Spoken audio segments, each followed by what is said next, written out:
사무엘하 13장입니다. 사무엘하 13장.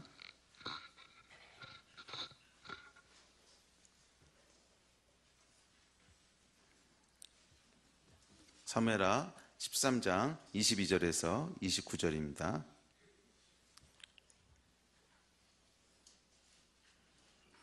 그래서 찾으셨으면 한 목소리로 22절부터 읽겠습니다. 시작. 압살롬은 암논이 그의 누이 다말을 욕되게 하였으므로 그를 미워하여 암논에 대하여 잘잘못을 압살롬이 말하지 아니하니라. 만 2년 후에 에브라임 곁 바알하솔에서 압살롬이 양털을 깎는 일이 있음에 압살롬이 왕의 모든 아들을 청하고 압살롬이 왕께 나아가 말하되 이제 종에게 양털 깎는 일이 있사오니 청하건대 왕은 신하들을 데리시고 당신의 종과 함께 가사이다 하니 왕이 압살롬에게 이르되 아니라 내 아들아 이제 우리가 다 갈 것 없다. 내게 누를 끼칠까 하노라 하니라. 압살롬이 그에게 간청하였으나 그가 가지 아니하고 그에게 복을 비는지라. 압살롬이 이르되 그렇게 하지 아니하시려거든 청컨대 내 형 암논이 우리와 함께 가게 하옵소서. 왕이 그에게 이르되 그가 너와 함께 갈 것이 무엇이냐 하되 압살롬이 간청하매 왕이 암논과 왕의 모든 아들을 그와 함께 그에게 보내니라. 압살롬이 이미 그의 종들에게 명령하여 이르기를 너희는 이제 암논의 마음이 술로 즐거워할 때를 자세히 보다가 내가 너희에게 암논을 치라 하거든 그를 죽이라. 두려워하지 말라. 내가 너희에게 명령한 것이 아니냐. 너희는 담대히 용기를 내라 한지라. 압살롬의 종들이 압살롬의 명령대로 암논에게 행하매 왕의 모든 아들들이 일어나 각기 노새를 타고 도망하니라. 아멘. 데스티니 시리즈 설교 29번째 시간입니다. 다음 주에 30번째는 특별 뭘 해야 될 것 같은데 이 데스티니에 대해서 우리가 살펴보고 있습니다. 우리 하나님의 계획이란 뜻입니다. 저와 여러분은 하나님께서 태초부터 계획을 가지고 창조하셨다는 것이죠. 그래서 우리 인생은 여러분 이렇게 아무것도 그려지지 않은 백지에다가 새로운 그림을 그려나가는 것이 아닙니다. 저와 여러분을 향한 계획도, 그러니까 설계도가 있다는 거예요. 그래서 아무것도 없는데 우리가 새롭게 뭔가를 만들어 나가고 개척해 나가는 것이 아니라 우리 인생은 발견해 나가는 겁니다. 무엇을 발견해요? 우리를 향한 하나님의 계획을 하나님이 가지고 계시다는 거예요. 그래서 설계도를 다 그리셨고 디자인한 그림이 있다는 거예요. 그래서 백지에다가 저와 여러분이 새롭게 설계도를 그려나가는 것이 아니라 이미 우리 인생을 향한 설계도를 하나님께서 태초부터 가지고 계셨습니다. 그리고 이것을 발견해 나가는 것이 우리의 삶의 목적이고 또 그 가운데 하나님께서 축복을 심어 놓으셨습니다. 그래서 사람은 자기를 향한 계획을 발견하고 이루어 나갈 때 가장 행복하고 기쁘도록 창조하셨고요. 그것을 발견하지 못하고 다른 걸 하고 있으면 아무리 세상에서 많은 것을 성취하고 아무리 돈과 명예와 또 좋은 것들을 얻었다고 해도 그 안에 만족함이 없게 그렇게 하나님께서 우리 안에 심어 놓으셨어요. 그래서 저와 여러분 가운데 이 하나님의 축복이 더 충만하게 넘치기를 기대합니다. 그러기 위해서는 우리를 향한 하나님의 계획들을 발견하시고 이루어 가셔야 돼요. 자, 그래서 우리가 이 데스티니에 대한 설교를 성경에 나온 인물들을 통해서 쭉 살펴보고 있습니다. 근데 성경에 나온 인물들은 두 가지 중에 하나를 저에게 보여줍니다. 어떻게 하면 데스티니를 이룰 수 있는지를 보여주거나 어떻게 하면 데스티니를 파괴할 수 있는지를 보여주거나 이 두 가지 중에 하나를 보여주고 있습니다. 그래서 저희가 지금은 지금 살펴보는 이 다윗 주변에 있었던 세 명의 사람은 말아먹은 데스티니 시리즈라 그랬죠. 그래서 아도니아부터 시작해서 요압과 오늘 이제 세 번째 압살롬까지 이 세 명은 다윗의 주변에 있었던 어떻게 보면 구약에서 가장 자기의 데스티니를 충만하게 이뤄냈던 이 다윗의 주변에 살았던 사람들인데 불행하게도 이 세 명의 공통점은 뭐냐면 데스티니를 다 말아먹었다는 거예요. 그래서 이 세 사람의 이야기를 통해서 어떻게 하면 안 되는지를 우리가 살펴보고 있습니다. 어떻게 하면 우리의 인생이 하나님 앞에서 망가지고 파괴되는지, 그래서 그 길을 피하자는 거지요. 거기에 대한 이제 교훈들을 살펴보고 있습니다. 그래서 우리가 첫 번째 시간에 살펴봤던 아도니아, 여러분 기억나세요? 다윗의 아들이었죠. 사실은 셋째 아들이었는데 위에 2명이 죽었기 때문에 가장 큰 아들이었습니다. 넷째 아들이었죠. 근데 위에 3명이 죽었기 때문에 가장 큰 아들이 됐는데, 하여간 이 아도니아의 그 문제는 뭐였죠? 다윗의 카피가 되고자 했던 거죠. 그래서 자기를 향한 하나님의 계획이 있는데 그 계획을 이루려고 하는 것이 아니라 주변에 자기가 보기에 좋아 보이는 거, 부러워 보이는 거, 먹음직도 하고 보암직도 한 거, 그것에 자기 인생을 걸어서 그 카피로 살려고 했던 사람의 비극에 대한 이야기였습니다. 예. 그래서 이 아도니아는 그의 아버지였던 왕을 그 다윗 왕을 똑같이 흉내내고 싶어 했어요. 그래서 왕이 되는 것을 자기 인생의 목적으로 삼았고, 또 다윗처럼 살아가고 싶었기 때문에 다윗의 마지막 여인이었던 아비삭을 달라 그러다 죽임을 당하고, 이런 이야기들은 이 아도니아가 아도니아로서의 데스티니를 살아간 것이 아니라 다윗의 카피캣이 되려고 했다는 거죠. 다윗의 모조품, 짝퉁이 되려고 했다는 거죠. 그랬을 때 어떻게 인생이 망가질 수 있는가를 보여주는 것이 아도니아입니다. 근데 오늘날 이것이 너무나 많은 사람들 가운데 팽배해 있지요. 특별히 한국 같은 경우에는 이 사람들의 삶이 공장에서 마치 찍어내는 것 같아요. 그래서 거의 비슷한 삶들을 살도록 강요받고, 또 그렇게 살아가는 것이 정상이라고 생각하면서 삽니다. 초등학교 나오면 중학교 가고, 중학교 나오면 고등학교, 고등학교 나오면 대학교 가고, 대학 가면 기업에 취직했다가 나이 되면 이제 은퇴해서 아이들 어떻게 장가 보내서 어쨌거나 태어나서부터 죽을 때까지의 삶이 거의 이렇게 예외가 없이, 물론 조금씩의 차이점은 있겠지만 거의 비슷하게 공장에서 찍어내듯이 사람들을 찍어냅니다. 이건 뭐냐면 다른 사람의 카피로 살아가도록 강요받는다는 거예요. 그런데 하나님께서는 우리를 그렇게 만드시지 않으셨어요. 우리를 향한 오리지널한 계획이 있으시고, 우리만을 향한 독특한 계획이 있으시고, 그것들을 이루어가도록 그렇게 창조하셨습니다. 그래서 저와 여러분 가운데 다른 사람의 인생에 카피하는 것으로부터 벗어나서 정말 하나님이 우리에게 두신 그 독특한, 또 유일한 그 계획들을 이뤄나가시기를 주의 이름으로 축복합니다. 자, 오늘은 이제 다윗의 또 다른 아들이었던 압살롬에 대해서 살펴보려고 합니다. 이 압살롬이 이제 이 말아먹은 데스티니 3부작의 마지막을 장식하게 되는데, 자, 이 압살롬은 다윗이 가장 아꼈던 아들 중에 한 명이었습니다. 가장 아꼈던 아들 중에 한 명이었는데, 불행하게도 압살롬의 인생은 그렇게 성공적이지 못했습니다. 그래서 마지막에 죽음으로, 반란을 일으켰다가 죽음으로 끝나게 되는 비극의 주인공이죠. 그래서 이 압살롬의 인생을 이해하기 위해서는 크게 두 가지 사건을 이해해야 됩니다. 압살롬의 기록은 이 두 가지 사건을 통해서 기록되고 있는데, 성경에 첫 번째 사건은 오늘 읽으셨던 암논 사건이었어요. 이 암논은 누구냐면 다윗의 장자입니다. 가장 처음 낳은 아들이 암논이었어요. 두 번째 아들은 다니엘이라고 하는 아들인데, 이 아들은 기록이 없어요. 그러니까 아마 어렸을 때 죽은 것 같아요. 죽었든지 아니면 장애가 있든지 그런 아들이었던 것 같아요. 그래서 다니엘은 이름만 한번 나오지 그다음에 기록이 없습니다. 아마 어렸을 때 죽은 것 같아요. 그리고 셋째 아들이 누구였냐면 압살롬이었어요. 압살롬이었고, 넷째 아들이 아도니아고, 이렇게 이어지는데, 물론 이 어머니는 전부 다른 사람입니다. 어머니 전부 다 다른 사람이고, 그러니까 배다른 형제죠. 근데 이 압살롬을 이해하기 위한 두 가지 사건 중 첫 번째 사건은 암논을 죽이게 되는 사건입니다. 근데 암논을 죽이게 되는 사건의 발달은 여러분 잘 아시겠지만 압살롬의 누이가 있었습니다. 다말이라고 하는 누이가 있었는데, 암논이 다말을 성폭행을 하죠. 그래서 다말을 겁탈을 합니다. 그 사건 때문에 압살롬이 이제 마음의 중심에 복수를 계획하죠. 그래서 결국 기회가 왔을 때 암논을 죽이게 되는 이 사건이 이제 암논 사건이고, 근데 두 번째 사건이 있습니다. 두 번째 사건은 압살롬의 반란이죠. 다윗의 말년에 압살롬이 반란을 일으킵니다. 반란을 일으켜서 다윗이 거의 패할 뻔합니다. 거의 패할 뻔하다가 이제 요압이 어찌어찌 해가지고서 이 반란을 진압하고 압살롬을 죽이게 되는 이 사건이 두 가지 사건입니다. 그래서 이 압살롬의 인생을 보면 인생이 꼬이게 되는 결정적인 두 가지 사건이 이 사건이라는 거예요. 이 사람이 왕자로서 잘 자랄 수 있었는데 결정적으로 인생이 망가지고 꼬이기 시작하는 게 첫 번째는 암논 사건이고, 이것은 뭐 압살롬의 잘못은 아니었습니다. 암논이 먼저 잘못을 한 거죠. 근데 어쨌거나 이 암논 사건이었고, 두 번째는 압살롬이 반란을 일으킨 이 사건이었습니다. 자, 그런데 이 사건을 좀 더 깊게 우리가 묵상을 해보고 성경을 살펴보면, 사실은 압살롬의 인생을 망가뜨린 진짜 이유는 겉으로 드러나는 표면적인 사건이 아니었어요. 표면적인 사건이 아니라 그 사건에 대한 압살롬의 반응하는 방식이었어요. 그 사건에 대한 반응하는 방식이었어요. 그래서 사실은 압살롬의 인생을 망가뜨린 진짜 이유는 압살롬의 내면적인 이유였다는 거죠. 내면적인 이유였다는 거죠. 그래서 이 압살롬에 대해서 그 성경이 뭐라고 얘기하냐면 14장 25절에 보면 이렇게 얘기해요. 온 이스라엘 가운데 압살롬과 같이 아름다움으로 크게 칭찬받는 자가 없었으니 저는 발바닥부터 정수리까지 흠이 없었더라. 이 압살롬은요, 겉으로 보여주는 모습은 아주 아름다운 사람이었다는 거예요. 발바닥부터 머리끝까지 흠이 없었다는 거예요. 그런데 이 아름다운 외모의 소유자가 형 암논을 죽이고 아버지 다윗을 죽일 것을 계획했던, 그런 무서운 내면의 소유자였다는 거예요. 여러분, 이게 쉬운 일이 아닙니다. 아무리 억울함이 있고 그런 문제가 있었다고 해도 친형인데 형을 죽이는 게 여러분 쉬웠겠어요?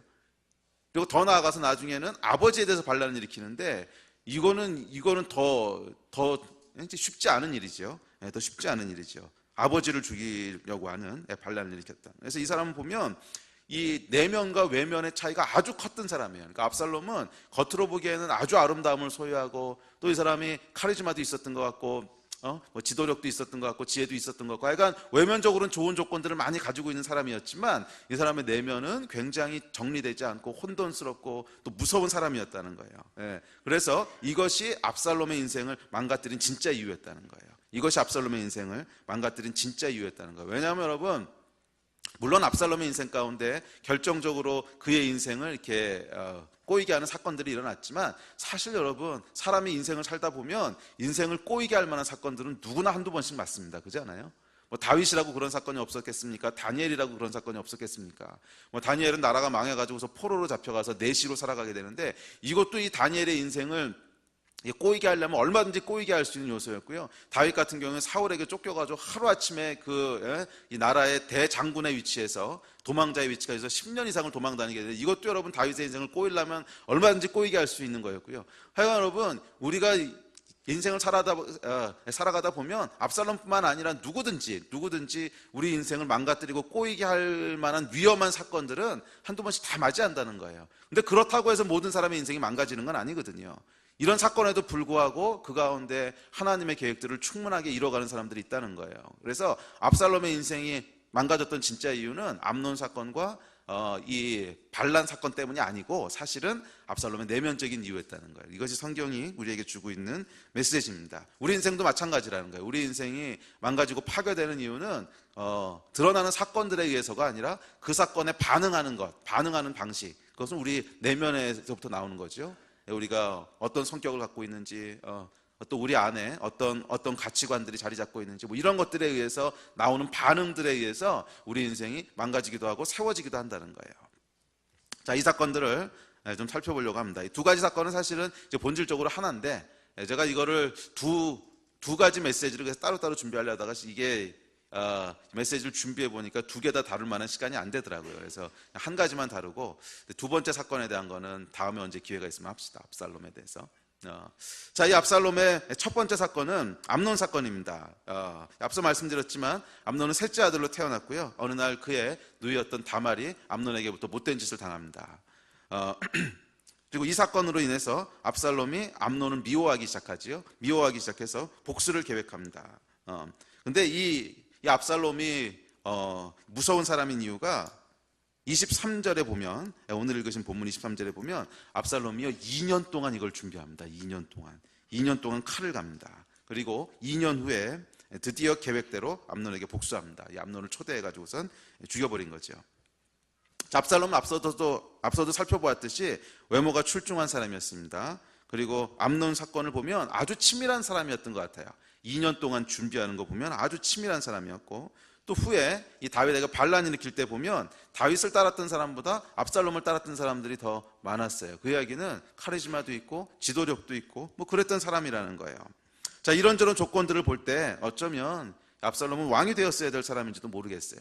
왕이 갖춰야 될 자질들을 많이 가지고 있다는 거죠. 그런데 그에게 결정적으로 부족한 것이 하나 있었습니다. 결정적으로 부족한 것이 있었는데 그건 뭐냐 하면 분노를 어떻게 다루어야 될지를 몰랐다는 거예요.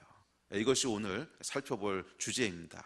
압살롬이 망가진 이유는 그의 내면 가운데 분노를 어떻게 다뤄야 될지를 몰랐다는 거예요.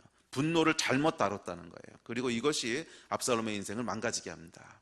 그 다음에 나중에 이제 두 번째 사건인 다윗에게 반란 일으키는 사건에서 드러나는 것은 제가 처음에 드렸던 말씀인데 압살롬은 인생을 발견해 나가는 것이 아니고 개척해 나가려고 했다는 건데 이건 나중에 시간이 있으면 또 이제 살펴보도록 하고 오늘은 첫 번째 주제만 살펴보려고 합니다. 이 분노를 다루는 방법을 몰랐다는 거예요. 그래서 압살롬의 이야기가 우리에게 주고 있는 교훈은 분노를 잘못 다뤘을 때 우리의 인생이 어떻게 파괴되는가, 우리의 데스티니가 어떻게 파괴되는가를 보여주고 있습니다. 자, 인생을 살다 보면 앞서도 말씀드렸듯이 분노를 일으키게 되는 사건들이 있습니다. 이제 어떤 것들은 주문했는데 음식이 다른 게 나오고 음식값을 더 많이 내라 그러는 뭐 이런 이런 이제 작은 분노부터 시작해서 제가 정말 그렇게 분노한 적이 있었어요.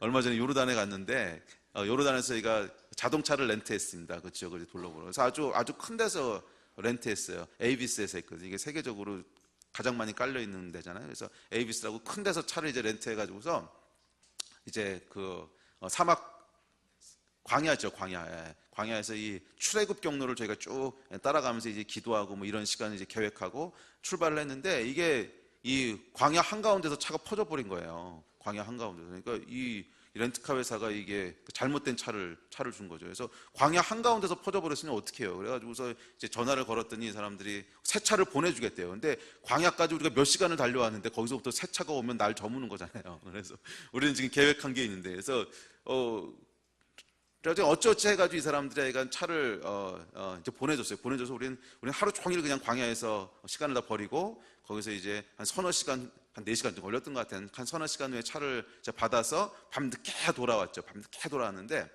그래가지고 저희는 약간 그 계획한 걸 전부 못했어요. 못하고 그날 계획을 절반밖에 못하고 돌아오는 바람에 그날 밤에 원래 자동차를 이제 돌려줘야 되는 건데 뭐 자동차 새 거 갖다 준 시간이 거의 이제 밤 시간 됐었을 때니까 뭐 당연히 밤까지는 못했죠. 그리고 원래 그 전화할 때 그래서 이제 그 다음날 우리가 돌려주는 걸로 하고 전화를 했습니다. 그러고 약간 좀 억울하지만 뭐 어떻게 해요. 원래 그 나라는 그 정도 억울하면 감당하면서 살아야 된대. 그래서 이제 알았다고. 그러고 이제 그 다음날 차를 돌려주러 갔더니 이틀을 썼다고 하루치를 더 내라는 거예요. 와, 분노.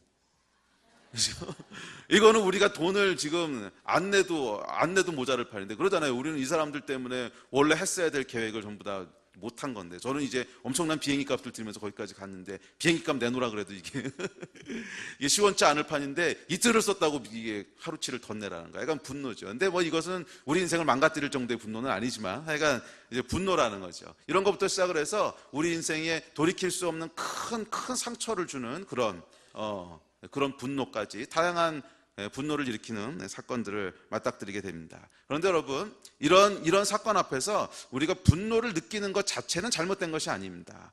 성경은 이것을 죄라고 얘기하지 않아요. 이 분노라고 하는 감정은 하나님께서 우리에게 창조하신 감정 중에 하나입니다. 왜냐하면 하나님도 분노하시잖아요. 이 구약의 내용이 맨 그거잖아요. 하나님 분노하시는 내용. 그리고 예수님도 성전에서 이 물건 바꿔주고 돈 바꿔주는 사람들한테 진노하셨죠. 그러니까 이 분노라고 하는 감정은 하나님 안에도 존재하셨던 감정이고 그것이 우리에게도 하나님의 형상을 쫓아서 지음받은 거라는 거예요. 그래서 분노 자체는 여러분 죄가 아닙니다. 하나님이 창조하신 거고요. 분노를 느끼는 것 자체는 정상적인 거예요. 왜냐하면 분노라고 하는 감정은 뭐냐면 우리가 의로운 게 뭔지 불의한 게 뭔지를 구분할 수 있다는 거예요. 그렇죠? 만약에 분노라고 하는 감정이 분노라고 하는 감정을 우리가 느끼지 못한다면 우리는 의가 뭐고 불의가 뭔지 이거를 구분하지 못한다는 거예요. 아무리 불의한 일이 일어나도 그냥 평안해.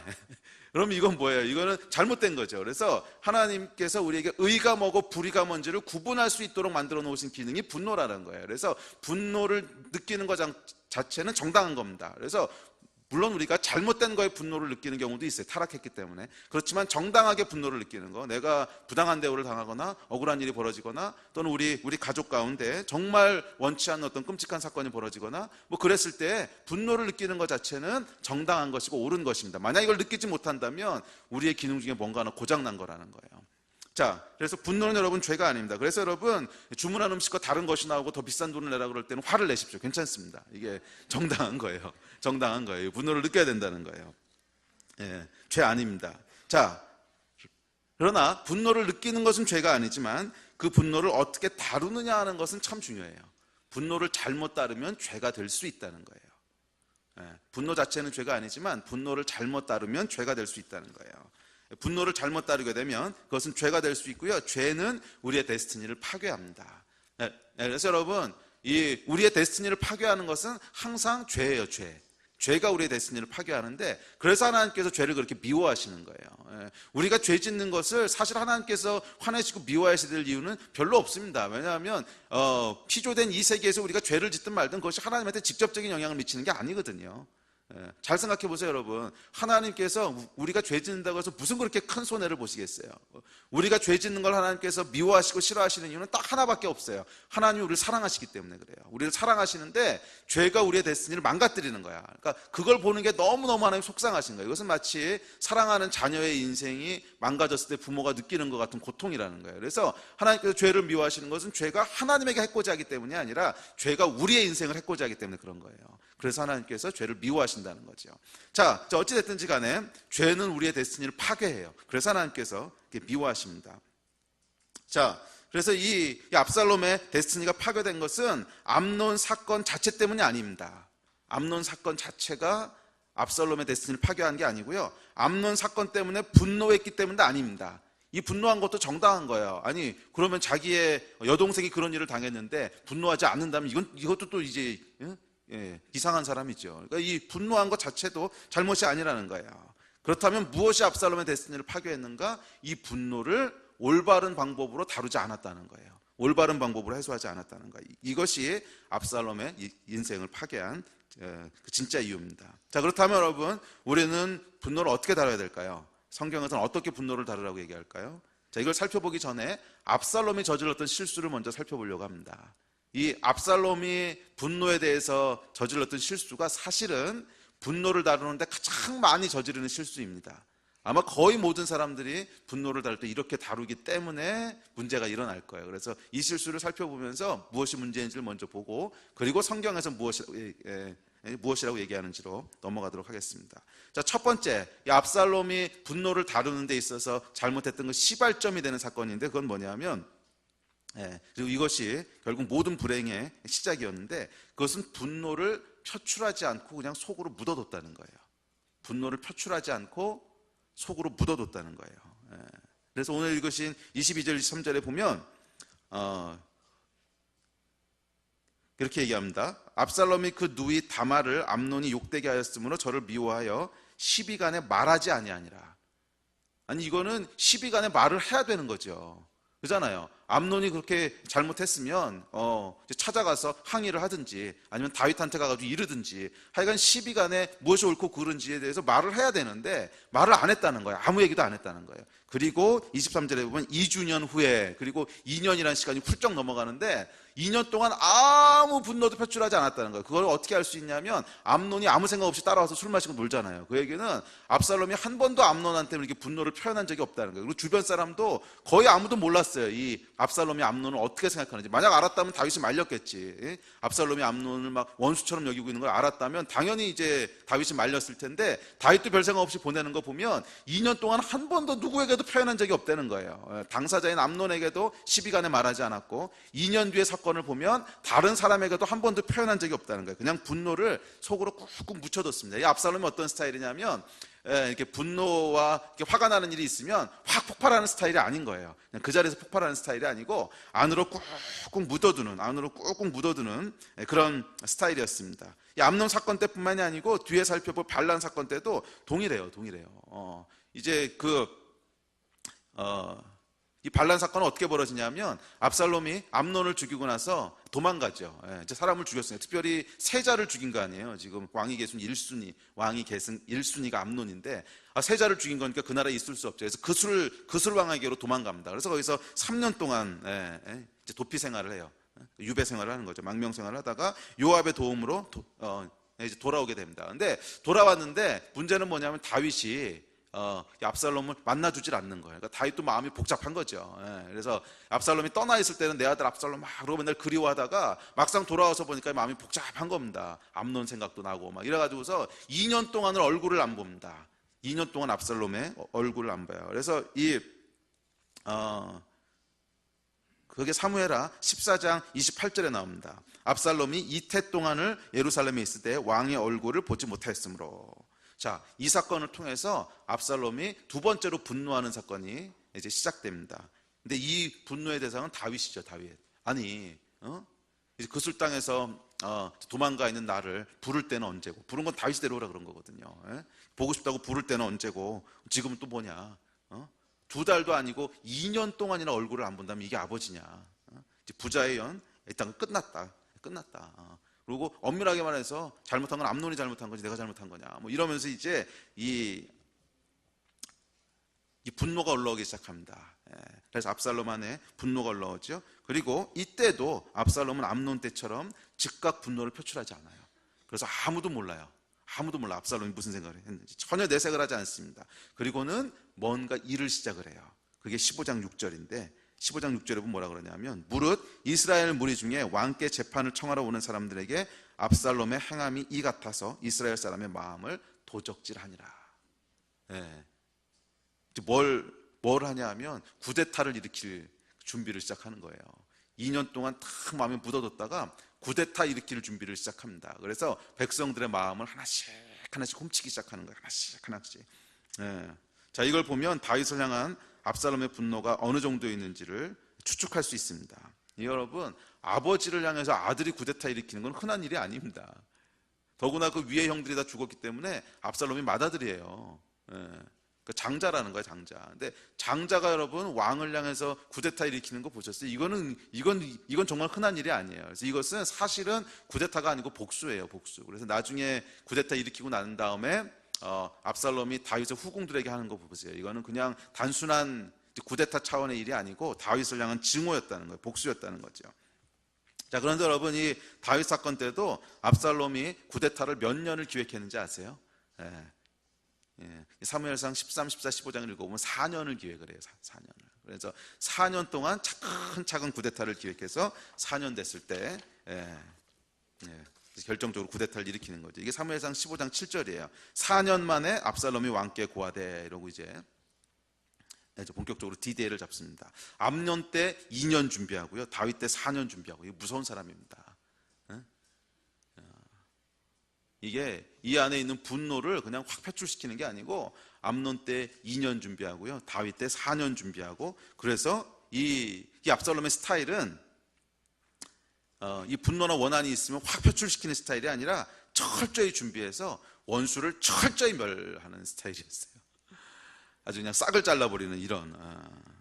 자, 아무튼 이 분노를 다루는 데 있어서 압살롬의 첫 번째 실수는 그것을 표현하지 않고 마음속에 묻어뒀다는 거예요. 자, 이렇게 묻어둘 때 이제 분노가 잘못되는 두 번째 스테이지로 넘어가게 됩니다. 두 번째 스테이지는 뭐냐면 분노를 해결하지 않고 마음속에 담아두면 이 주기를 그러면서도 이걸 해결하지 않고 그냥 마음속에 묻어두잖아요. 그러면은 마치 겨울에요. 이렇게 김치 땅속에 묻어두면 발효되듯이 이 분노가 발효가 됩니다. 그리고 발효가 돼서요. 분노가 원한이 돼요. 원한은 분노가 발효된 게 원한이에요. 분노 자체는 죄가 아니라고 했습니다, 여러분. 왜냐하면 분노는 의로움에 대해서 느끼는 감정이기 때문에, 불의함에 대해서 느끼는 감정이기 때문에 분노 자체는 정당한 거예요. 그런데 이것이 마음속에 묻어져서 원한으로 변질되잖아요. 그럼 여기서부터는 이제 죄입니다. 원한으로 변질되면 여기서부터는 죄예요. 원한 또는 미움. 그러니까 어떤 대상에 대한 원한, 원망, 미움, 이런 원한으로 발효되면, 변질되게 되면 이것은 그 다음엔 죄예요.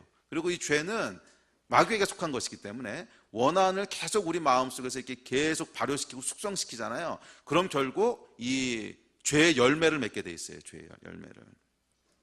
자, 이렇게 분노가 원한으로 바뀌게 되면 일어나는 현상이 있는데 그건 뭐냐면 원한이 그냥 원한으로 조용히 자리 잡고 있는 게 아니라 점점 커가는 거예요. 점점 증폭되는 거예요. 압살롬의 두 번째 실수는 분노를 마음속에서 키운 거예요. 점점 키운 거예요. 여전히 분노는 표현하지 않고 묻어둔다고 해서 여러분 그거 아세요?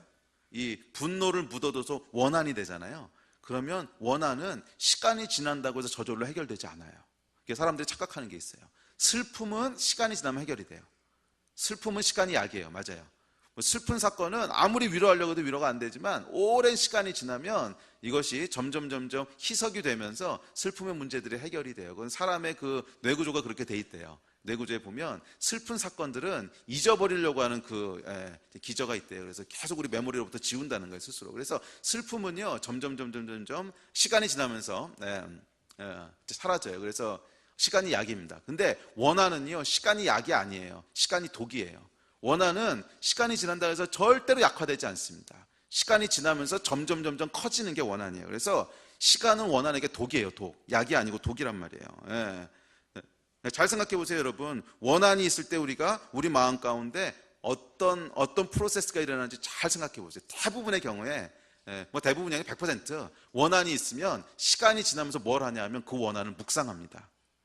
묵상하고 또 묵상해. 맞아, 그때 이 자식이 이랬지. 이놈이 어떻게 그럴 수 있지. 그래서 처음에는 분노가 한 10 정도 됐다면 이것을 계속 묵상하고 되새김질하면 막 15, 20 점점 더 커지는 거예요. 여러분 경험하지 않으셨어요? 원망스러운 일이 있으면 그 자리에서 받았던 그 이제 화나는 것보다 집에 가서 자려고 누우면 이게 2배쯤 커지잖아요. 그래서 막 잠이 안 오고 이 죽일 놈이 막 이렇게 나오는 게 이제 이게 묵상하는 거죠. 계속 묵상하는 거예요. 그래서 계속 되새김질하면서 그 자식이 어떻게 그럴 수가 있지? 이놈이 정말 나쁜 놈이네. 오, 진짜 생각해 보니까 이게 참을 일이 아니야. 막 이게 묵상하면서 점점 좀 확대되죠. 또 그러다가 시간이 지나면 몰랐던 비밀들을 또 발견하게 돼요. 아니 그것까지 그랬단 말이야? 막 이런 거죠 이제. 그땐 이거 하나만 알았는데 나중에 보니까 아니 뒤에서 그런 짓도 했단 말이야. 진짜 안 될 놈이네. 막 이게 지금 몰랐던 비밀들이 시간이 지나면서 점점점 발견되면서 우리의 분노들을 막 키워가는 거죠. 또 어떨 때는 거기에다가 상상을 약간 추가하기도 합니다. 그래서 이놈이 이런 걸로 봤을 때 분명히 뒤에서 이것도 했을 거야, 이 나쁜 놈. 그러고서는 그 상상을 마치 사실인 것처럼 믿어버려요. 여러분, 우리들이 일상적으로 하는 일이에요. 한번 잘 돌아보세요. 우리 가운데 어떤 상처를 받고 원망이, 그러니까 분노가 해결되지 않고 원망으로 돌아갔을 때 정확히 그거 하고 있습니다, 여러분. 그래서 첫째는 묵상을 하죠. 그래서 밤에 가서 자려고 하면 계속 묵상이 되면서 그걸 점점 좀 키우다가 그러다가는 이제 새로운 사실들을 발견하게 되면서 거기에 이제 더해지는 거죠. 그래서 이 분노가 아니 이놈이 이런 것도 했단 말이야. 그래가지고 확 증폭이 되고 그러다가 그게 증폭되기 시작하면 반드시 하는 게 뭐냐면 이것도 이랬을 거야, 이놈은. 그게 아마 분명히 그래서 이렇게 된 걸 거야. 뭐 이런 추측을 하면서 추측을 사실로 믿어버리죠. 그러게 되면 이제 우리 안에 있는 원망에다가요 물 주고 비료줘가지고 계속 키우는 거예요. 원망을 마음속에 심어놓고 물 주고 비료줘가지고 계속 키우는 거예요. 이것이 여러분 솔로몬이 했던 일입니다. 그래서 여러분 솔로몬이 이 분노를 그렇게 키우지 않았다면 형하고 아버지를 어떻게 죽이겠어요. 그러니까 이 분노가 점점 그 안에서 누구라 그랬어요 제가? 솔로몬? 솔로몬은 안 죽였어요. 압살롬. 이게 뭐 형제지간이니까 그냥 알아서 들으세요. 자, 그러니까 여러분 어디까지 했어? 기억하십시오, 여러분. 해결되지 않고 마음에 묻어버린 분노는 이걸 원한이라 그러는데 원한은 시간이 지나면 지날수록 누그러드는 것이 아니고 증폭됩니다.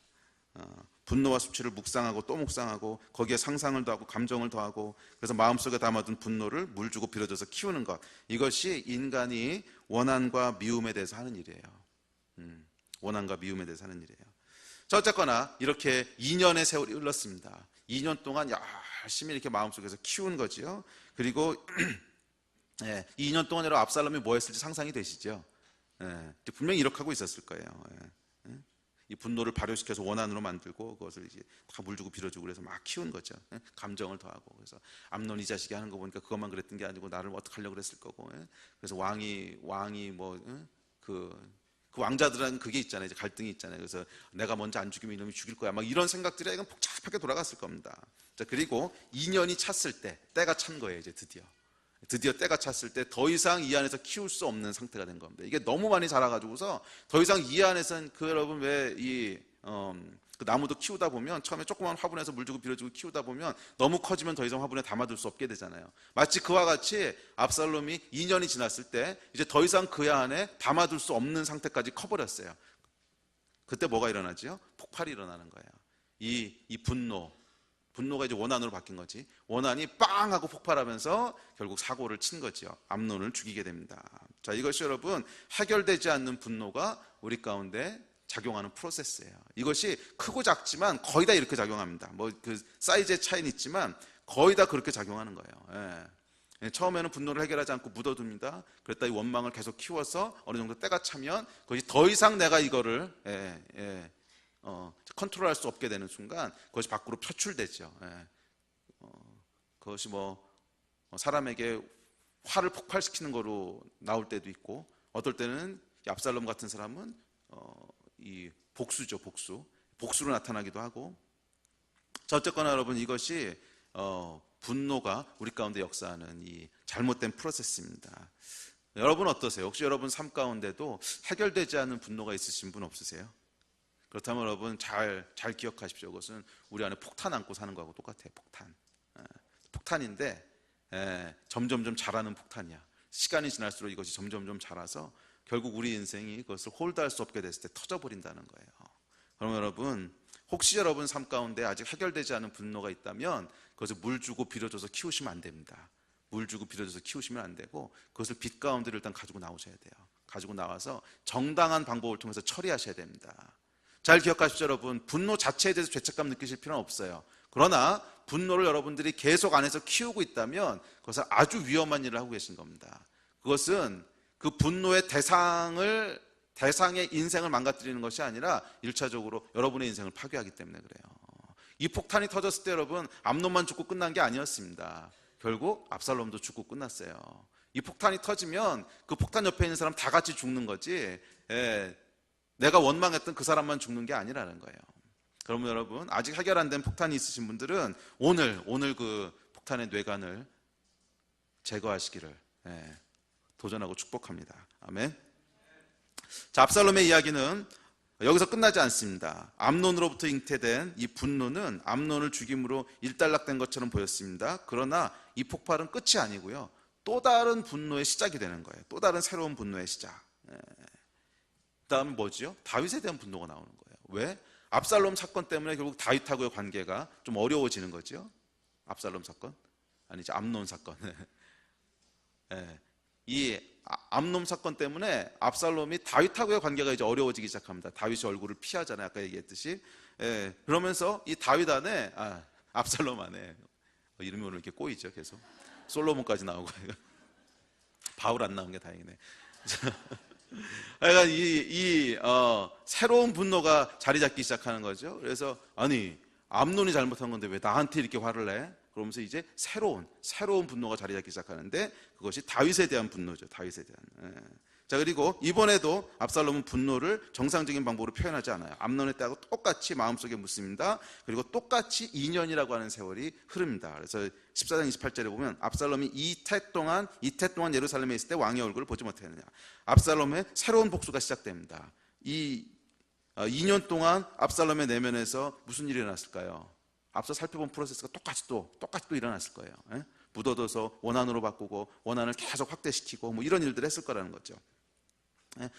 원망의 원망을, 감정의 감정을 막 더해가면서 키운 거죠. 그리고 정확히 암논의 때와 똑같은 기간 2년이 흘렀습니다. 아마 이게 이 압살롬이라고 하는 사람이 가지고 있는 그 타임 테이블인 것 같아요. 원망이 들어와서 폭발할 때까지 한 2년 정도 걸리는 사람이라는 거죠. 그래서 아마 제3의 사건이 있었다면 그때도 또 2년 이렇게 했을지 모르겠어요. 이게 사람들마다 비슷한 것 같아요. 그러니까 자기가 이걸 이렇게 폭발할 때까지 가지고 있을 수 있는 시간이 있는 것 같아요. 그래서 어떤 좀 성질이 급한 사람은 30분 이내에 폭발해야 되는 사람도 있고, 어떤 사람은 한 1년 막 버티는 사람도 있고. 근데 약간 이 압살롬 같은 경우에는 그 시간이 2년이었던 것 같아요. 똑같잖아요. 암논 때도 2년, 다윗 때도 2년. 자, 어쨌거나 2년이라는 시간이 지나고 드디어 때가 찼습니다. 그래서 이번에는 형이 아니라 아버지를 향해서 복수의 칼을 빼는 거죠. 그래서 반란을 일으키고, 그것이 유명한 압살롬의 반란이죠. 그리고 결국 이 반란 때문에 압살롬은 죽습니다. 그래서 인생이 완전히 파괴되는 거죠. 자, 여러분, 분노는요, 복수를 통해 해결되는 게 아니라는 거예요. 분노는 복수를 통해 해결되는 게 아니라는 거예요. 오히려 분노는 복수를 통해서 확대 재생산이 돼요. 확대 재생산이 돼요. 이 분노를 복수라는 것을 통해서 해소하잖아요. 그러면 분노가 끝나는 것이 아니고 그것이 새로운 분노를 또 낳아요. 새로운 분노를 낳는데 이 두 번째 분노는 처음 거보다 더 커. 사이즈도 크고 결과도 더 커요. 그래서 암논 때 보면 여러분, 이 분노가 한 사람을 죽이잖아요. 그리고 3년 동안 유배당하는 결과를 낳는데, 이 복수가 행해지고 나서 두 번째로 확대 재생산될 때는 한 명이 아니고 전쟁을 일으킵니다. 비교할 수 없이 많은 사람을 죽이는 거죠. 전쟁 통해서. 그리고 유배당하고 끝나는 것이 아니라 그의 인생이 죽음으로 끝났어요. 처음엔 조그만 회오리바람으로 시작하지만 이것이 계속 이렇게 사이클을 돌잖아요. 그럼 점점 커지는 거예요. 점점 커져서 마지막에는 제어할 수 없을 정도로 커지는 것이 여러분, 분노를 복수로 해소하려고 하는 겁니다. 이게 이제 분노의 사이클이에요. 예, 그래서 처음에는 분노를 묻고 키우고 폭발하고, 그럼 폭발한 것이 더 큰 분노를 만들어내고 그것을 다시 묻고 더 크게 키우고 더 크게 폭발하고, 그런 것이 더 큰 분노를 만들어내고, 이것이 여러분 사이클을 이루면서 계속 커진다는 거예요. 그래서 마지막에는 우리가 감당할 수 없게 돼. 그래서 성경은 뭐라 그러냐면 절대로 복수하지 말라는 거예요. 절대로 복수하지 말라는 거예요. 그래서 모든 복수는 누구에게 있다는 거예요? 하나님께 있다는 거예요. 그러니까 복수는 내가 해줄 테니까 절대로 너희가 복수하지 말라는 거예요. 왜냐하면 하나님이 이 사이클을 아세요. 왜냐하면 창조주이시니까. 너희가 복수하면 그것이 결국 계속 사이클을 돌면서 더 큰 그래서 이제 마지막에는 컨트롤할 수 없는 결과를 만들어낼 거라는 거예요. 그러면 여러분, 절대로 분노는 복수로 해결하는 것이 아닙니다. 분노를 복수로 풀게 되면 확대 재생산된다고 하는 것을 기억하십시오. 자, 그렇다면 이 분노의 파괴적 결과를 막기 위해서는 어떻게 해야 될까요? 성경은 어떻게 다루라고 할까요? 이것은 이미 우리가 이 압살롬의 예에서 거의 다 살펴봤습니다. 압살롬이 한 거에 반대로 하면 되는 거예요. 반대로 하면. 자, 첫째, 이 분노가 우리 안에 일어납니다. 이건 죄가 아니라 그랬어요. 이것은 의와 불의에 대한 감각이기 때문에 맞아요. 일어날 수 있어요. 예. 자, 그렇다면 여러분, 이 분노가 일어나서 첫 번째 해야 될 건 뭐냐면 분노를 인정하는 거예요. 묻어두지 않는 거예요. 그래서 분노가 일어났을 때 이것을 그냥 없는 듯 하고 묻어두는 거, 이게 가장 위험합니다. 왜냐하면 사람은 성인군자가 없어요. 그냥 화나는 일이 있으면 어차피 화가 나는 겁니다. 근데 이것을 표현하든지 아니면 없는 듯이 묻어두든지 둘 중 하나를 하는 건데, 성경은요 없는 듯이 묻어두면 안 된다는 거예요. 우리가 분노된 일이 있으면 어떻게든지 간에 인정을 해야 돼요. 그래서 표출을 해야 돼요. 그래서 여러분, 진짜 화가 나면 소리라도 지르셔야 돼요. 으악 나쁜 놈, 소리를 지르시든지, 하여간 누구한테 가서 하소연을 하든지, 하여간 분노가 표현된단 말은 조금 이상한데, 그러니까 인정이 돼야 돼요. 자기가 분노가 없는 듯이 이렇게 속이고 있으면 안 된다는 거예요. 압살롬이 그런 스타일이었거든요. 아주 쿨하게 나는 그거 가지고 괜찮은 것 같아 이러고 아무 얘기도 안 하고 있었지만 실제 속에서는 계속 부글부글 끓고 있었듯이 이 과정을 밟으면 안 된다는 거예요. 그래서 분노는 여러분 반드시 인정해야 돼요. 그래서 진짜 화가 나면 막 가서 소리를 지르든지, 그렇지 않으면 이렇게 벽에 뒤집어 쓰고 울든지, 하여간 뭔가 하셔야 된다는 거예요. 그래서 잘 생각해 보세요, 여러분. 하나님에게도 분노의 감정이 있으셨어요, 없으셨어요? 있으셨죠. 구약에 보면 특별히 예언서에 보면 하나님께서 진노하사 분노하사 계속 나오죠. 그럼 하나님께서 이 분노 또는 진노를 표현하셔서 감추셨어요? 표현하셨어요. 선지자를 통해서 계속 말씀하셨어요. 내가 너 때문에 화났다. 내가 너 때문에 지금 분노했다. 계속 말씀하셨지 이것을 감추고 있지 않으셨다는 거예요. 이해가 되세요? 예수님은 어떠셨어요? 예수님은 분노가 있으셨어요, 없으셨어요? 당연히 있으셨죠. 그래서 예수님 바리새인들한테 독사의 새끼들아 내가 너희를, 새끼란 말을 쓸 때는 이미 분노가 있다는 거예요. 그렇잖아요.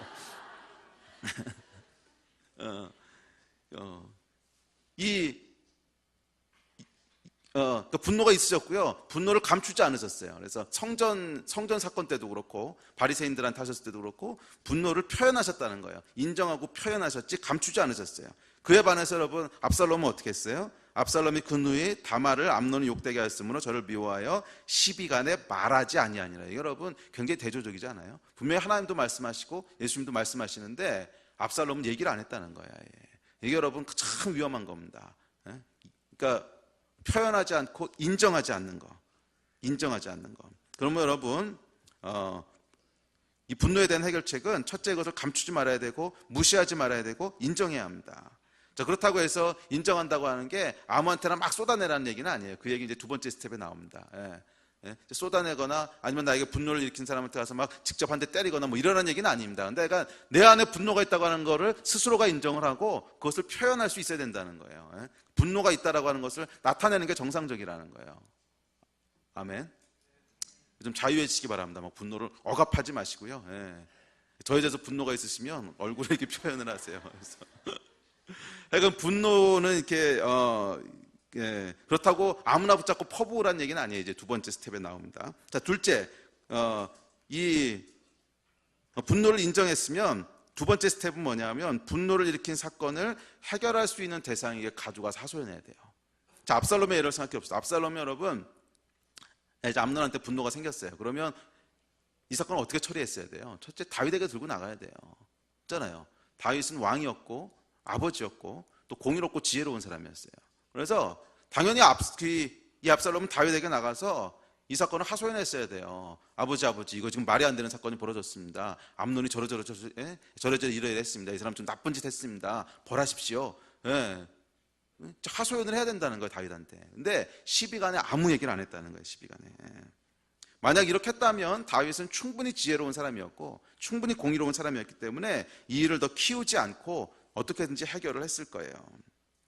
자, 성경이 우리에게 권하는 것이 있어요. 우리에게 그런 분노의 감정이 있었을 때 왕한테 가져 나와야 된다는 거예요. 누구? 우리 하나님. 왕이시잖아요. 그래서 누가복음 18장에 보면 정확히 이야기를 하십니다. 정확히 뭐라 그러면 이렇게 얘기해요. 이 불의한 재판관 비유 여러분 아시잖아요. 누가복음 18장 2절부터인데, 가라사대 어떤 도시에 하나님을 두려워 아니하고 사람을 무시하는 재판관이 있는데 그 도시에 한 과부가 있어 자주 그에게 가서 내 원수에 대한 나의 원한을 풀어주소서 하되, 그가 얼마 동안 듣지 아니하다가 후에 속으로 생각하되 내가 하나님을 두려워 아니하고 사람을 무시하나 이 과부가 나를 번거롭게 하니 내가 그 원한을 풀어주리라. 그렇지 않으면 늘 와서 나를 괴롭게 하리라 하였느니라. 주께서 또 가라사대 불의한 재판관이 말한 것을 들으라. 하물며 하나님께서 그 밤낮 부르짖는 택하신 자들의 원한을 풀어주시지 아니하시겠느냐? 저희에게 오래 참으시겠느냐? 이 불의한 재판관의 비유 여러분 핵심은 뭔지 아세요? 하나님 앞에 나와서 따지라는 거예요. 하소연하라는 거예요. 그잖아요. 이 내용이 정확히 그거잖아요. 이 과부가 원한이 있어. 원수한테 뭔가 지금 억울한 게 있어. 그랬더니 밤낮으로 나와서 재판관한테 억울한 일 당했습니다. 저는 벌하십시오. 내 원한을 풀어주십시오. 계속 따졌다는 거예요. 계속 와서 하소연하고 쏟아놨다는 거예요. 계속.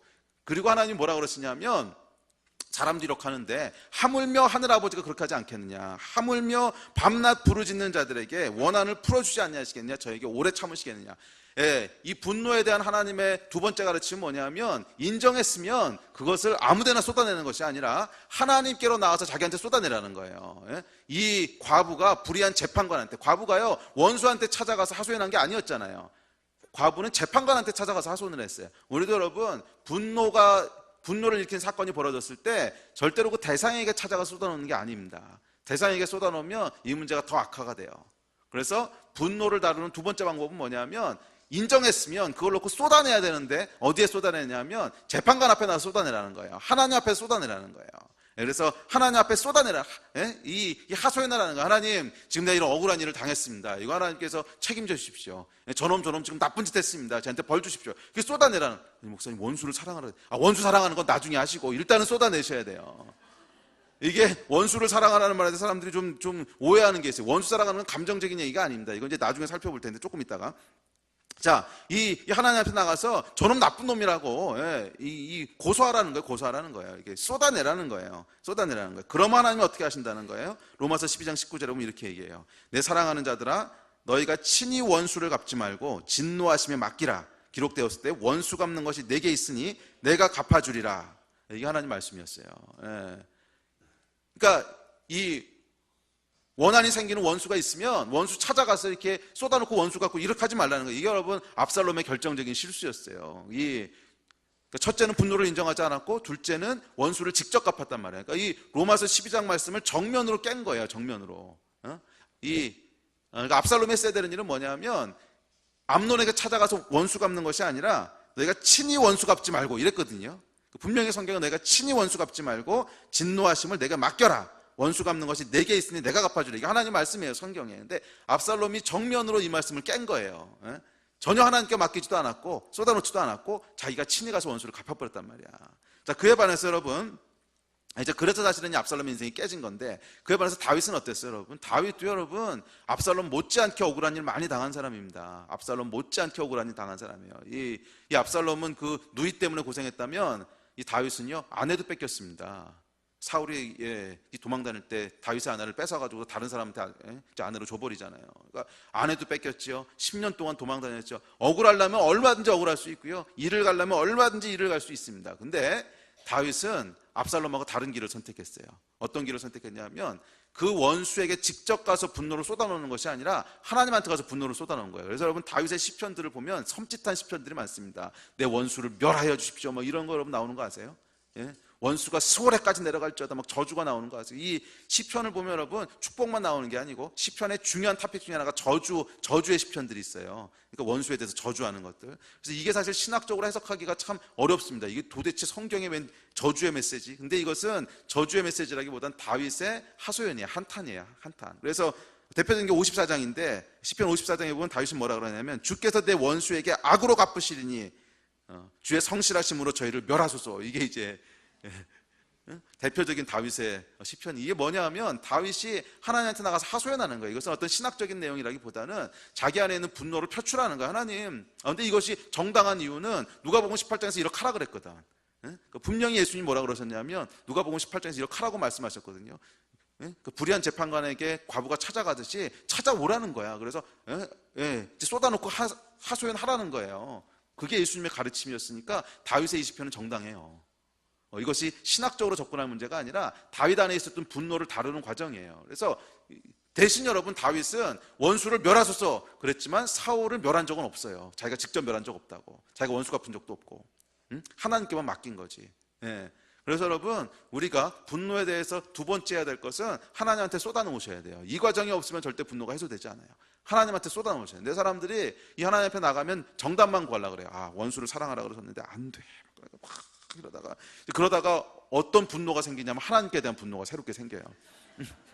원수를 사랑하라 그랬는데 이게 사랑이 안 되는 거거든. 안 되는데 사랑하라 했으면 이 하나님은 또 뭐야 막 이래가지고 이 하나님에 대한 원망이 생기면서 또 다른 분노가 생기거든요. 이건 진짜 해결하기 힘들어요. 하나님에 대한 원망. 그래서 이렇게 하시면 안 돼요. 이렇게 하시면 안 되고, 하나님한테 나가셨을 때는 솔직하게 기도하셔야 돼요. 내 안에 지금 막 속이 부글부글 끓고 이놈 죽이고 싶은 마음이 있는데 그걸 가지고 마치 원수 사랑하라 이러고 있는 게 아니라, 가면은요 가서 쏟아내요. 하나님, 이건 진짜 말이 안 되는 일입니다. 하나님, 어떻게 이런 일 하면 허락하셨습니까? 그 녀석이 나한테 이렇게 했는데 이거 하나님이 갚아주셔야 됩니다. 그러고 욕이 나오면 욕도 해요. 이 새끼 저 새끼 막 하여간 어쨌건 하나님 앞에서 하시라는 거예요. 사람 앞에서 하지 말고. 약간 입에 담을 만한 욕만 하세요. 그래가지고 이놈이 저놈이 하여간 이 나쁜 녀석이 나한테 이렇게 했고, 하여간 이 녀석은 하나님이 원수는 갚아주고 바로 잡아주셔야 되고. 다윗도 했는데, 다윗도 내 원수에게 악으로 갚으시리니 성실하심으로 저희를 멸하소서. 죽이란 얘기잖아. 하여간 이걸 여러분 하셔야 돼요. 저 원수를 용서해 주시고, 이건 나중에 하는 거야. 이건 나중에 저 원수 용서해달라고 하는 건 나중에 하는 것이고, 이 분노가 여러분 먼저 하나님한테 쏟아놓아지는 과정이 없이 원수를 용서할 수가 없어요. 그건 내 안에 아직 해결이 안 되는데 어떻게 원수를 용서해. 그러니까 해결이 돼야 그 다음에 원수를 용서하는 과정으로 나가는 거지, 처음부터 되는 게 아니라는 거예요. 그래서 분노의 두 번째 단계는 뭐냐면 기도예요. 기도. 근데 기도인데 쏟아내는 기도예요. 그래서 제가 이 기도에 대해서 강의할 때 쏟아내는 기도 계속 말씀하잖아요. 쏟아내는 기도. 그냥 내 안에 있는 것을 쏟아내야 돼, 하나님한테. 그래서 하나님, 내가 지금 이게 죽겠습니다. 마음도 답답하고요. 이 분노도 안 풀리고요. 뭐 화도 안 풀리고. 하나님이 막 이게 내가 이러다 화병 들겠습니다. 막 이거를 쏟아내야 돼, 하나님한테. 왜냐하면 하나님은 우리의 아버지시고 우리와 펠로우십 하기 원하시는 분이시지 리포트 받기 원하시는 분이 아니라고. 근데 우리는 기도 시간 나가서 리포트 하려고 그러잖아. 이것저것 문제 있고 저것저것 뭐 중동이 어떻고 북한이 어쩌고. 그거 말 안 해도 하나님 다 아세요. 그거보다 훨씬 더 중요한 건 뭐냐면 우리 안에 진짜 돌아가고 있는 생각은 뭐냐는 거야. 그거를 쏟아내야지. 여러분, 굉장히 중요한 스텝입니다. 이것은 하나님께도 그렇고 셀에서도 마찬가지예요, 여러분. 우리가 성숙한 그리스도인이 되는 거는 뭐냐면 하나님한테 솔직하게 쏟아내면서 우리의 영성이 성장하고요, 사람들과 셀에서 쉐어링 가운데 우리 안에 있는 것들이 정직하게 나눠지면서 성장하는 거예요. 그래서 이게 안 되는 사람은 이 성장에 딱 한계에 부딪히는 거 아세요? 딱 한계에 부딪혀요. 이거를 막 내 안에 그냥 막 이렇게, 겉으로는 안 그런 것 같지. 근데 내 안에 막 쑤셔놓고, 이게 해결도 안 되는 거 쑤셔놓고 막 2년, 3년씩 막 혼자 이러고, 이건 여러분 속이 다 썩어요. 그런 거기서 성장이 안 일어나요. 그래서 여러분, 기도에서 가장 중요한 것은 정직하게 하나님 앞에 이야기하는 것이고, 그리고 공동체에 있어서 가장 중요한 것도 내 안에 있는 것들을 정직하게 나누는 거예요. 해결 안 됐으면 해결 안 됐다. 어렵으면 어렵다. 근데 이것을 뭐 어쨌거나 그렇게 나눌 때 우리가 이제 그 안에 성장해 갈 수 있는 거죠. 자, 어쨌거나 하나님 앞에 쏟아 놓으시는 거예요. 이제 그럴 때 하나님께서 도우시는 은혜를 주신다는 거예요. 이게 이제 기도의 이 능력이에요. 그렇게 막 쏟아 놓다 보면 그 안에 하나님께서 위로를 주신다는 거예요. 위로를 주신다는 거예요. 뭐 예를 들어서 십자가를 보여주든지. 그러니까 이건 무슨 위로예요? 입 닥쳐 이거죠. 너보다 내가 더 했어. 그러니까. 근데 입 닥치라는 얘기가 아니고 내가 안다 이거죠. 내가 안다. 네가 얼마나 억울한 일을 당했는지 안다. 이제 그 위로가 오는 거예요. 그래서 예수님이 뭐라고 그러셨냐면 수고하고 무거운 짐이 다 내게로 오라. 내가 너희를 쉬게 하리라 그러셨거든. 근데 이것은 그냥 입에 발린 얘기가 아니라 예수님이 경험해 보신 거예요. 이 땅에 오셔서 이 땅이 얼마나 많은 분노를 만들어내는 곳인지, 얼마나 억울함이 지배하는 곳인지를 경험해 보셨거든. 그래서 여러분 그거 아세요? 우리하고 똑같은 일을 경험한 사람한테 찾아가면 위로받는 거 아세요? 얼마나 힘들겠냐. 그러고 등만 쳐줘도 막 거기서 이 힐링이 일어나잖아. 예. 자, 어쨌거나 성령께서 도우시는 게 있어요. 도우시는 게 있고, 그리고 이 도우시는 것은 단순한 힐링 차원이 아니고 실제로 복수해 주신다고 했잖아요. 그냥 맡기라고, 믿음으로. 응? 어쨌거나 실제로 복수해 주신다고 했으니까 믿음으로 맡기는 거예요. 자, 그러고 나면 이제 마지막 세 번째 단계가 남습니다. 이건 뭐냐면 용서예요. 용서. 그러고 나서 그 다음에 용서하는 거예요. 예. 그래서 여러분, 이 분노를 다루는 과정은 일단 인정하고요, 하나님 앞에 쏟아놓고 용서하고 끝내는 겁니다. 그래야 이 분노가 처리가 돼요. 예. 예. 그래서 여러분, 쏟아내는 과정이 없으면 용서할 수가 없어요. 예. 일단 쏟아내시고, 예. 그리고 하나님께서 위로를 주실 거예요. 이 도우심을 기대해요. 그래서 이 분노를 처리하는 과정은 사실은 심리학으로만은 다 설명할 수 없어요. 그 가운데 초자연적인 하나님의 은혜와 역사가 있어야 돼요. 초자연적인 역사가 있어야 돼요. 그것은 뭐냐면, 우리가 하나님 앞에 나가서 그 주님과 씨름하고 있을 때 성령께서 우리 마음을 터치해 주신 역사가 일어나야 돼요. 그리고 그걸 하시겠다고 약속하셨단 말이야. 수고하고 무거운 짐진 자들 다 내게로 오라고. 응? 내가 해주겠다고 약속하셨기 때문에 이 터치를 받으셔야 돼요.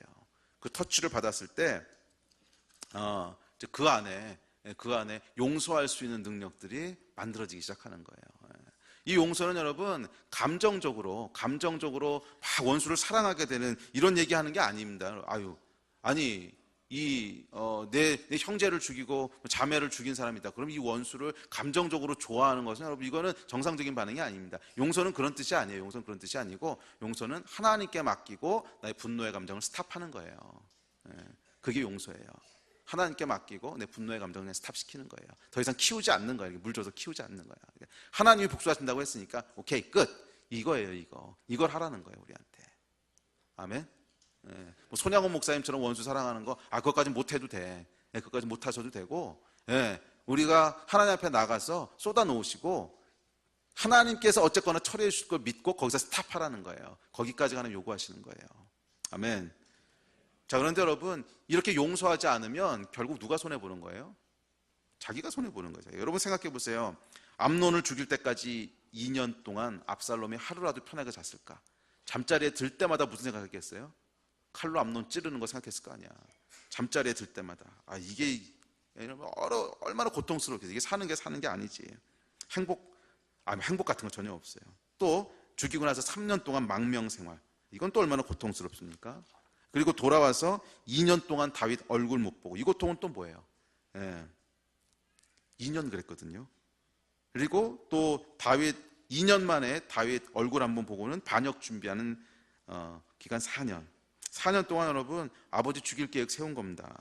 이건 또 마음이 편했겠습니까? 여러분, 도가 몇 년인 줄 아세요? 2년, 3년, 2년, 4년 11년이에요. 11년 맞나? 2년, 3년, 2년, 4년 11년 맞지? 더하기가 좀 약해서. 자, 압살롬이 여러분 11년 동안을 하루도 편하게 잔 날이 없었다는 거예요. 불쌍하지 않으세요? 11년을 하루도 근데 이때가 언제냐 하면 압살롬의 청춘이에요. 가장 황금 시간. 이 기간은 어떤 시간이냐 면 압살롬의 데스티니가 준비되어지고 막 펼쳐져야 될 시간인데, 이 11년 동안을 그냥 날려버린 거예요. 11년을 그냥 날려버린 거예요. 압살롬의 데스티니 펼쳐질 수가 없어요. 이 이야기가 본격적으로 진행돼야 될 가장 황금 시기 11년 동안을 복수하는 것 하나만 생각하면서 그 노예로 살아왔다는 거예요. 그래서 여러분, 압살롬의 데스티니가 파괴돼 버린 겁니다. 이 황금 같은 시간, 데스티니가 펼쳐져야 될 시간에 어둠 속에서 혼자 소설 쓰면서 다 낭비해 버린 거예요. 여러분, 용서하지 못하면 누구의 데스티니가 파괴됩니까? 결국 내 데스티니가 파괴되는 거예요. 결국 내 데스티니가 파괴되는 거예요. 그러면 여러분, 압살롬의 길을 걸어가지 마세요. 압살롬 길을 걸어가지 마시고 하나님 앞에 나오셔야 돼요. 그리고 하나님 앞에 쏟아 놓으시고, 그리고 그 분노를 예수 그리스도 함께 십자가에 딱 못 박아서 처리하고 끝내세요. 예수님이 우리보다 더 많이 원통하셨는데 십자가를 깊게 묵상하면요, 이 원통함에 힐링이 임합니다. 나보다 더 크게 고통당하신 분, 그래, 응? 그리고 힐링이 임할 수 있어요. 그리고는 믿음이 필요해. 믿음이 뭐냐면 하나님이 처리해 준다고 했거든. 복수해 주신다고 했거든. 오케이, 그럼 그거 그냥 믿음이에요. 믿음. 이 원수를 사랑하라는 것은 여러분 감정적으로 막 너무 좋아, 너 너무 이러라는 얘기가 아닙니다. 여러분 이건 정신병자지. 이 원수를 어떻게 감정적으로 막 너무 좋아 이러고, 이게 무슨 로미오와 줄리엣도 아니고, 이거 아니에요. 이게 아니고, 원수를 사랑하라는 것은 원수를 갚지 말라는 거예요. 원수에게 해코지하지 말라는 거예요. 응? 그리고 원수를 오히려 좋은 거 있으면 주라는 거예요. 감정의 얘기가 아닙니다. 의지의 얘기지. 의지의 얘기예요. 원수를 축복하고 원수 갚지 말고 좋은 거 있으면 주고 그러라는 거예요. 그리고 판결은 하나님께 맡기라는 거예요. 이것은 여러분 믿음에 대한 얘기입니다. 원수를 사랑하라는 것은 감정의 얘기가 아니라 믿음에 대한 얘기예요. 믿음. 자, 그렇게 할 때 우리 하나님께서 약속하신 대로 우리에게 쉼을 주시고 우리를 회복하실 줄 믿습니다. 우리 예배팀 나오십시오. 말씀 정리합시다. 그럴 때 여러분 성령님의 도우심이 있습니다. 이 성령님의 도우심으로 이걸 딱 자르는 거예요. 이 분노의 사슬을 딱 자르는 거예요. 이 용서 안 하고 분노를 키우면 결국 폭발합니다. 그리고 그 폭발은 상대방뿐만 아니라 내 인생도 함께 폭발시키는 거예요. 그러면 여러분 믿음으로 용서하십시오. 믿음으로 용서하세요. 그럴 때 은혜가 있습니다. 여러분 어떠세요? 여러분 마음 가운데 혹시 해결 안 된 분노들 품고 있는 분 있으세요? 사이즈의 차이는 다양하겠지만 해결 안 된 분노들 혹시 품고 있는 거 있으세요? 어떤 사람은 아마 가족에 대해서 그런 분노가 있을 수도 있을 것이고, 뭐 배우자 간에도 있을 수 있고, 아니면 부모님에 대해서, 또 아니면 직장에서 만나는 사람, 또 아니면 그 사건 때문에 지금은 얼굴도 안 보고 있는 사람일 수도 있고, 하여간 해결 안 된 분노를 혹시 품고 있는 거 있으세요? 그렇다면 여러분 이거 시한폭탄입니다. 시한폭탄이에요. 지금이라도 끄집어내셔서 처리하셔야 됩니다. 분노가 있다고 하는 거 여러분 인정하세요. 있는데도 없는 척하고 계셔서는 도움이 안 됩니다. 그것은 우리 안에 묻어두고 이거 물 주는 거하고 똑같아요. 끄집어내셔야 돼요. 끄집어내셔야 돼요. 인정하셔야 된다는 거예요. 그리고 두 번째 가장 중요한, 가지고 나가세요. 하나님 앞에. 그래서 쏟아 놓으세요. 화가 나면은 그냥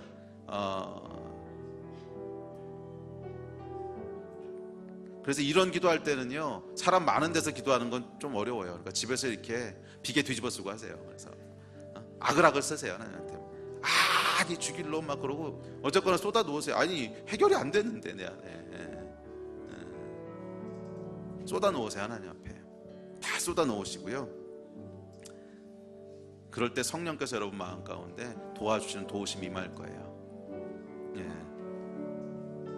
제가 단언할 수 있습니다. 그렇게 하나님 앞에 나가서 다윗처럼 쏟아놓고 있을 때 하나님께서 여러분 마음을 도우실 거예요. 굉장히 하나님 기뻐하세요. 우리가 원수에게 가서 이걸 쏟아놓고 갚지 않고 하나님한테 갖고 나온 것에 대해서 하나님께서 굉장히 리스펙트 하세요. 우리를.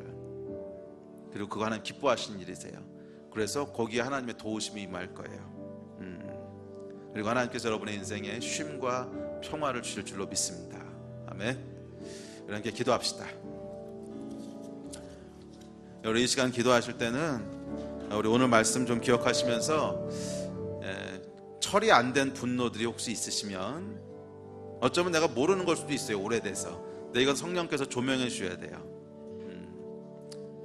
근데 모르고 있다고 해서 없어진 건 아닙니다. 우리 마음속에 늘 그게 뭔가 하고 있어요. 조명해 주시도록. 또 여러분 가운데 아직 처리 안 된 게 있다면 오늘 하나님 앞에 나가서 하소연하십시오. 기도는 정직해야 됩니다. 있는데 없는 척, 없는데 있는 척 이렇게 하면 안 돼요. 그냥 내 안에 해결 안 된 게 있으면 해결 안 된 채로 나가야 돼요. 그래서 오늘 주님한테 하소연하십시오. 쏟아놓을 거 있으면 쏟아놓으세요. 그리고 우리 하나님께서 주시는 용서의 능력들을 받으십시오. 우리 함께 기도하겠습니다. 이를 놓고 같이 기도하는 시간 갖겠습니다.